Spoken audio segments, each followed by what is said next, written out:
Alors, dans une description, pour aider le lecteur, interlocuteur à mieux se représenter la qualité et la quantité d'un objet ou bien d'un personnage, bien sûr, on peut employer la comparaison. Dans la comparaison, nous avons le comparatif qui rapproche deux éléments pour exprimer un rapport. Nous avons d'abord l'égalité, la supériorité et enfin nous avons l'infériorité. Voilà trois éléments très importants dans la grammaire de la comparaison. Alors l'égalité, elle est exprimée par des adverbes comme aussi, que, autant de, que, et nous avons comme aussi. Alors il est aussi robuste qu'un moteur d'avion. La supériorité, c'est un autre élément. La supériorité, elle est exprimée par des éléments comme, par exemple, mieux, meilleur que, plus que. Il est plus long que mon frère, tout simplement. Il est plus gros que ma sœur, on peut le dire. L'infériorité, moins que, moins de que. Il pèse moins qu'un livre de poche. Voilà. Et le superlatif, ça veut dire toujours la supériorité, exprime un degré extrême d'une quantité. On distingue le superlatif absolu, le superlatif relatif. Le superlatif absolu, ça veut dire il est vraiment superlatif sans préciser le deuxième élément. On ne va pas dire la comparaison entre deux éléments. Il y a un seul élément qui prime. C'est l'appareil le plus fantastique. Voilà. Alors le plus fantastique, le plus exprime ici un superlatif absolu. Absolu.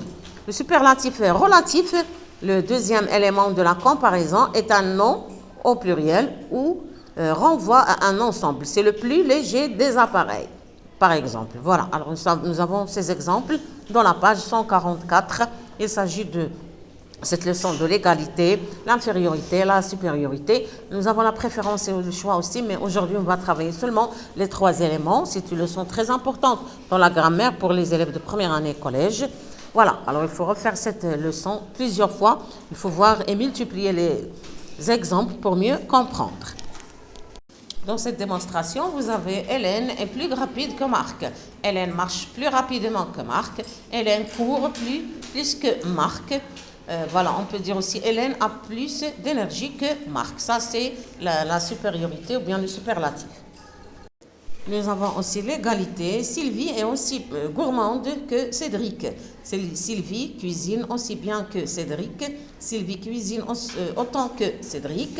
Et Sylvie gagne autant d'argent que Cédric. Ça, c'est l'égalité. Ça veut dire les deux éléments sont égaux dans une comparaison. Le comparatif d'infériorité, là, nous avons autre chose. C'est le contraire de la supériorité. Nous avons Nicolas est moins grand que Paul. Nicolas va moins habituellement au fast-food que Paul. Nicolas mange moins que Paul. Paul mange moins de fruits que Nicolas. Voilà. Alors, essayez de reprendre ça, bien sûr, et de prendre cette démonstration dans vos cahiers. Elle est très importante pour mieux comprendre la comparaison. Et pour mieux comprendre, on a essayé de faire un autre exemple avec d'autres images, bien sûr. Jean est aussi grand que Paul. Paul est plus grand que Jean. Jean est moins grand que Paul. Alors, dans la première phrase, nous avons le comparatif d'égalité qui se marque en mettant l'adverbe aussi devant l'adjectif. Bien sûr, aussi, l'adjectif. Attention. Le comparatif de supériorité qui se marque en mettant l'adverbe plus devant l'adjectif.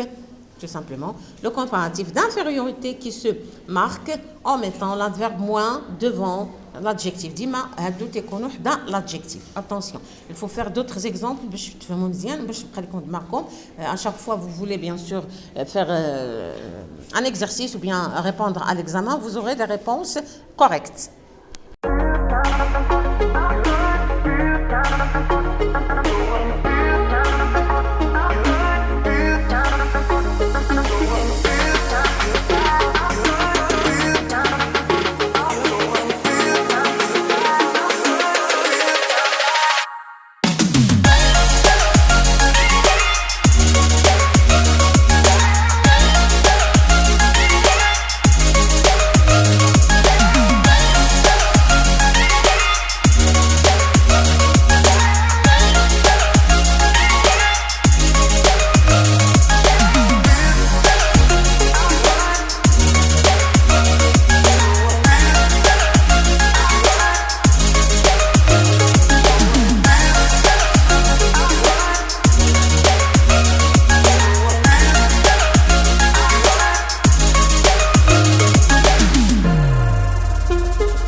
Essayez de faire bien sûr cet exercice que vous avez devant vous.